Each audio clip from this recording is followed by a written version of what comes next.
5. kartą Vilniuje vyko konkursas Jaunojo dizainerio prizas. Dėl geriausio jaunojo dizainerio vardo varžėsi daugiau nei 100 kūrėjų.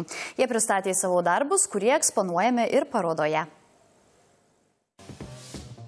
Jaunojo dizainerio prizas – konkursas jauniems, jėgas išbandyti norintiems originaliems kūrėjams. Didžioji dalis dalyvių – universitetų absolventai. Konkursui atsiuntė savo baigiamuosius darbus.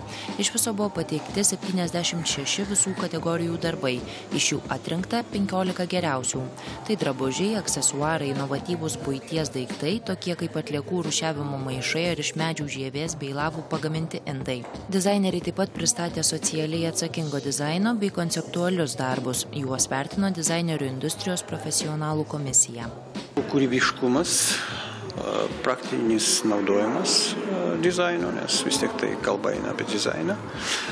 Tai čia pagrindiniai dalykai. Dabar yra taip, kad negali būti tiesiog grafikos dizaineriu. Tu turi įsivaizduoti pasaulį kaip socialinę erdvę, kur tu kuri dizainą galvodamas apie sociumą ir kaip jam padėti, kaip jį išdėstyti taip arba jo sujungti sociologiją, grubiai tariant, su dizainu, kad tai sąveikautų tarpusavy.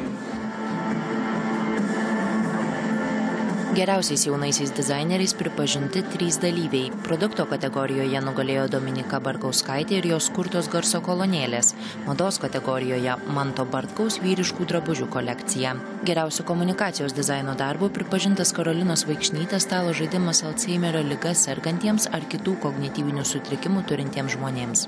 Naudojami metodai, kurie taikomi pradinių klasių mokiniams. Ir mano didžiausias keltas tikslas buvo dizainu ir užduotimis sukurti produktą, kuris motyvuotų būtent sergančiuosius daugiau praleisti laiko lavinant atmintį. Aš pristatau vizualinių garso pojūčių konceptą. Tai yra eksperimentinio lygmens projektas, kuriuo noriu parodyti, kaip garsas gali būti vizualizuojamas ir noriu perteikti garsą patį per pojūčių prizmę. Geriausių jaunojo dizainerio prizo darbai eksponuojami Vilniaus dailės akademijos ekspozicijų salėje Titanikas. Paroda veiks iki Liepos 18 dienos.